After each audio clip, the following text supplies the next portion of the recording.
ಬೆಳಗಾವಿಯ ಮಾಧ್ಯಮದ ಮೂಲಕವಾಗಿದೆ ಬಹುತೇಕ ಲಿಂಗಾಯತ ಪಂಚಮಸಾಲಿ ಮೀಸಲಾತಿ ಹೋರಾಟ ಎನ್ನುವಂಥದ್ದು ಇವತ್ತು ನಾಡಿನ ಜನರಿಗೆ ಸತ್ಯ ದರ್ಶನ ಆಗಿರ್ತಕ್ಕಂಥದ್ದನ್ನು ಮತ್ತೊಮ್ಮೆ ನಿಮ್ಮೆಲ್ಲರ ಸಹಕಾರವನ್ನು ಈ ಸಂದರ್ಭದಲ್ಲಿ ನಾನು ನೆನಪಿಸ್ಕೊಳ್ತಾ, ಈಗಾಗಲೇ ಲಿಂಗಾಯತ ಪಂಚಮಸಾಲಿ ಮೀಸಲಾತಿ ಹೋರಾಟ ತನ್ನ ದಿಕ್ಕನ್ನು ಮೀಸಲಾತಿ ಪಡೆಯುವಂತಹ ಪ್ರಯತ್ನ ಮಾಡಲಿಕ್ಕೋಸ್ಕರವಾಗಿದೆ. ವಿವಿಧ ಹಂತದಲ್ಲಿ ವಿವಿಧ ರೂಪದಲ್ಲಿ ಹೋರಾಟ ಮಾಡ್ಕೊಂಡು ಬಂದಿರತಕ್ಕಂಥದ್ದು ತಮಗೆಲ್ಲರಿಗೂ ಗೊತ್ತಿರುವ ಸಂಗತಿ.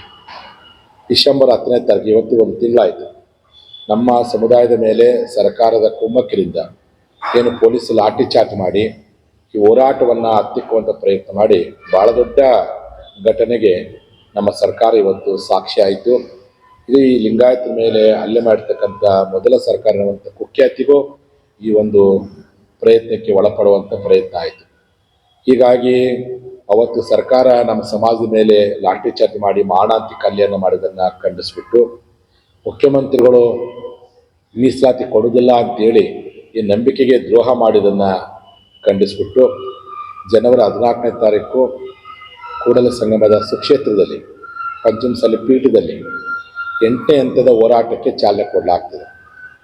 ಪಂಚಮಸಾಲಿ ಪ್ರತಿಜ್ಞಾ ಕ್ರಾಂತಿ ಅಭಿಯಾನ ಎನ್ನುವಂತಹ 8ನೇ ಹಂತದ ಹೋರಾಟಕ್ಕೆ ಕೂಡಲ ಸಂಗಮದ ಶ್ರೀಪೀಠದಲ್ಲಿ ಮಕರ ಸಂಕ್ರಾಂತಿ ಶುಭ ಸಂದರ್ಭದಲ್ಲಿ ಬೆಳಗ್ಗೆ 11 ಗಂಟೆಗೆ 8ನೇ ಹಂತದ ಹೋರಾಟಕ್ಕೆ ನಾವೆಲ್ಲರೂ ಸಹ ಚಾಲನೆ ಕೊಡಲಾಗ್ತದೆ.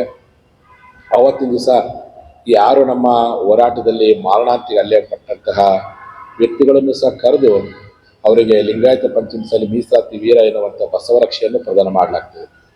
ಉದ್ದೇಶ ಏನಪ್ಪ ಅಂತಂದರೆ, ಸರ್ಕಾರ ಈಗಾಗಲೇ ಮೀಸಲಾತಿಯನ್ನು ಕೊಡಲಿಕ್ಕೆ ಸಾಧ್ಯವಿಲ್ಲ ಅಂತೇಳಿ ಅಧಿವೇಶನದಲ್ಲಿ ಘೋಷಣೆ ಮಾಡೋದ್ರಿಂದ ನಮ್ಮ ಜನರ ಬಳಿಗೆ ಹೋಗಿ ಸರ್ಕಾರ ಮಾಡತಕ್ಕಂಥ ದೌರ್ಜನ್ಯವನ್ನು ಪ್ರಕಟಿಸುವಂಥದ್ದು, ಸರ್ಕಾರ ಮಾಡತಕ್ಕಂಥ ನಿರ್ಲಕ್ಷ್ಯವನ್ನು ಹೇಳುವಂಥದ್ದು, ಜನ ಕೊಡುವಂಥ ಅಭಿಪ್ರಾಯವನ್ನು ಸಂಗ್ರಹ ಮಾಡಿಕೊಂಡು ಪ್ರತಿ ಹಳ್ಳಿಯಲ್ಲಿ ಹೋಗಿ ಜನರನ್ನು ಸಂಘಟನೆ ಮಾಡಿ ಪ್ರತಿ ವಿಧಾನಸಭಾ ಕ್ಷೇತ್ರವಾರು, ಪ್ರತಿ ತಾಲೂಕುವಾರು ಪ್ರತಿಜ್ಞಾ ಕ್ರಾಂತಿ ಅಭಿಯಾನ ಎನ್ನುವಂತಹ ಸಮಾವೇಶ ಮಾಡಿ ಕೊನೆಗೆ ನಮ್ಮ ನಿರ್ಧಾರಗಳನ್ನು ಪ್ರಕಟಿಸಬೇಕೆನ್ನುವ ಉದ್ದೇಶಕ್ಕೋಸ್ಕರವಾಗಿ 14ನೇ ತಾರೀಕಿಂದ ಪ್ರತಿ ಹಳ್ಳಿಯಲ್ಲಿ ಪಂಚಮಸಾಲಿ ಪ್ರತಿಜ್ಞಾ ಕ್ರಾಂತಿ ಅನ್ನುವಂಥ ಅಭಿಯಾನವನ್ನು ಚಾಲನೆ ಮಾಡಲಾಗ್ತದೆ.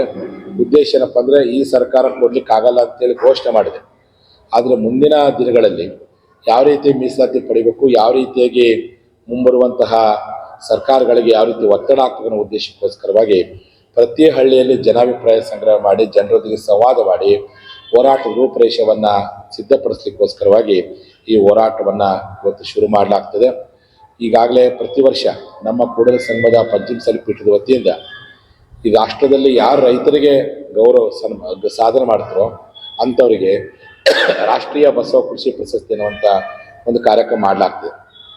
ಮೊನ್ನೆ ದಿವಸ ಈ ಘಟನೆ ಇನ್ನೂ ಹಚ್ಚ ಹಸಿರಾಗಿರೋದ್ರಿಂದ ನಾನು ಈಗಾಗಲೇ ಪ್ರತಿ ಹಳ್ಳಿಯಲ್ಲಿ ಯಾರು ಗಾಯಗೊಂಡಂಥ ವ್ಯಕ್ತಿಗಳಿಗೆ ಸಾಂತ್ವನ ಹೇಳುವಂಥ ಆತ್ಮಸ್ಥೈರ್ಯವನ್ನು ಮಾಡುವಂಥ ಕೆಲಸ ಮಾಡೋದ್ರಿಂದ ಈ ಸಂದರ್ಭದಲ್ಲಿ ಪ್ರತಿ ವರ್ಷ 14ನೇ ತಾರೀಕು ನಡೆಯುವಂಥ ರಾಷ್ಟ್ರೀಯ ಬಸವ ಕೃಷಿ ಪ್ರಶಸ್ತಿ ಪ್ರದಾನವನ್ನು ಅದು ಫೆಬ್ರವರಿ 12ನೇ ತಾರೀಕಿಗೆ ಅದನ್ನು ಮುಂದೂಡಲಾಗಿ 14ನೇ ತಾರೀಕಿಗೆ ಕೇವಲ ಪಂಚಮಸಾಲಿ ಪ್ರತಿಜ್ಞಾ ಕ್ರಾಂತಿ ಅಭಿಯಾನಕ್ಕೆ ಚಾಲನೆ ಕೊಡುವಂಥ ಹೋರಾಟವನ್ನು ಅವತ್ತು ಮಾಡಲಾಗ್ತದೆ. ಅವತ್ತು ಮಾರಣಾಂತಿಕ ಹಲ್ಲೆ ಪಟ್ಟಂಥ ಜನರಿಗೆ ಒಂದು ಪಂಚಮಸಾಲಿ ವೀರ ಎನ್ನುವಂತಹ ಬಸವರಕ್ಷೆಯನ್ನು ಕೊಡಲಾಗುವುದು. ಈ ರೀತಿಯಾಗಿರ್ತಕ್ಕಂಥ ಹೋರಾಟ ರೂಪರೇಷವನ್ನು ಮಾಡಲಾಗ್ತದೆ. ಆ ಕಾರಣಕ್ಕೋಸ್ಕರವಾಗಿ ಸಮಾಜ ಬಾಂಧವರು ಏನು ಪ್ರತಿ ವರ್ಷ ಏನು ಕೂಡಲ ಸಂಗಮಕ್ಕೆ ಸಂಕ್ರಾಂತಿ ಶುಭ ಸಂದರ್ಭದಲ್ಲಿ ಆ ಒಂದು ಸಮಾರಂಭಕ್ಕೆ ಬರ್ತೀವಿ, ಒಂದು ಕಡೆ ಪ್ರಾಣ ಸಂಕಟ, ಒಂದು ಕಡೆ ನೋವಿರೋದ್ರಿಂದ ಹಾಗಾಗಿ ಅವತ್ತು ಹೋರಾಟಕ್ಕೆ ಚಾಲನೆ ಕೊಡುವಂಥ ಆ ಒಂದು ಐತಿಹಾಸಿಕವಾದಂತಹ ಆ ಹೋರಾಟಕ್ಕೆ ತಾವೆಲ್ಲರೂ ಸಹ ಸಾಕ್ಷಿ ಆಗಬೇಕು ಅಂತೇಳಿ ಇವತ್ತು ಮಾಧ್ಯಮದ ಮೂಲಕವಾಗಿ ಇಡೀ ನಾಡಿನ ಜನರಿಗೆ ಕರೆ ಕೊಡಲಿಕ್ಕೆ ಇಚ್ಛೆಪಡ್ತೀನಿ. ಈ ನಾಡಿನ ಎಲ್ಲ ಹಳ್ಳಿಗಳಲ್ಲಿ ಯಾವ ಭಾಗದಲ್ಲಿ ಪಂಚಮಸಾಲಿಗಳು, ಮಲೆಗೌಡರು, ಗೌಡ ಲಿಂಗಾಯತರು, ದೀಕ್ಷೆ ಲಿಂಗಾಯತರು ವಾಸ ಮಾಡಿದರೆ ಆ ಎಲ್ಲ ಹಳ್ಳಿಗಳಿಗೂ ಭೇಟಿ ಕೊಡ್ತೀನಿ. ಪ್ರತಿ ಹಳ್ಳಿಯಲ್ಲಿ ಭೇಟಿ ಕೊಟ್ಟು ಆ ತಾಲೂಕು ಮಟ್ಟದಲ್ಲಿ ಸಮಾವೇಶ ಮಾಡುವಂಥದ್ದು, ಜನಾಭಿಪ್ರಾಯ ಸಂಗ್ರಹ ಮಾಡುವಂಥದ್ದು, ಜನರು ಯಾವ ರೀತಿ ಹೋರಾಟ ಮಾಡ್ಬೇಕಂತಾರೋ ಆ ರೀತಿಯಾಗಿ ಹೋರಾಟ ರೂಪರೇಷೆಯನ್ನು ಮಾಡುವಂಥದ್ರೊಳಗೆ ಪ್ರತಿ ಹಳ್ಳಿಗಳಲ್ಲಿ ಪಂಚಮಸಾಲಿ ಪ್ರತಿಜ್ಞಾ ಕ್ರಾಂತಿ ಅಭಿಯಾನವನ್ನು ಮಾಡಲಾಗ್ತದೆ. ಈ ಅಭಿಯಾನಕ್ಕೆ ತಾವೆಲ್ಲರೂ ಸಹ ಬಂದು ಭಾಗವಹಿಸಬೇಕು.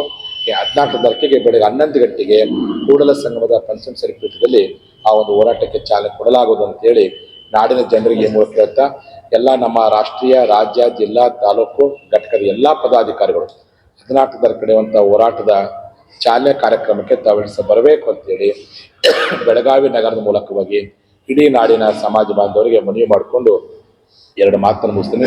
ಶರಣ ಶರಣಾರ್ಥಿಗಳು.